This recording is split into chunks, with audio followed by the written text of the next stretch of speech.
শুভ সকাল বন্ধুরা। আজকে আমি নিয়েছি ব্রেকফাস্টে আলু পরোটা। এই যে আলু পরোটাটা রোজ বাড়িতে তৈরি করেছি। রোজ তো প্লেন হাত রুটি করি, আজকে আলু পরোটা আছে আর নিয়েছি সস।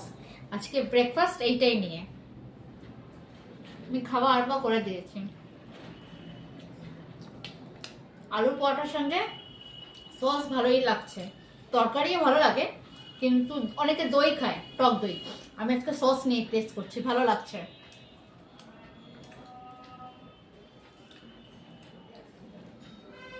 বন্ধুরা, আমার আলুর পরোটার সঙ্গে সস কম্বিনেশনটা কিরকম লাগলো কমেন্টে জানাবেন।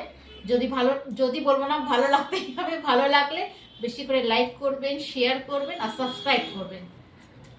আমার ফেসবুক পেজ হলো সিয়ারাম ইয়েস, আর ইনস্টাগ্রাম হলো সিয়ারাম ইটিং শো। এটা আমার শর্ট ভিডিও, আমার লং ভিডিও ছাড়া হয় সিয়ারাম ইটিং শো বলে, সেটাও ফলো করে নিও বন্ধুরা। তাহলে আজকে এই ব্রেকফাস্ট আমার এই পর্যন্ত, পরে আবার দেখা হবে নতুন একটা ব্রেকফাস্ট নিয়ে। আজকের মতো টাটা।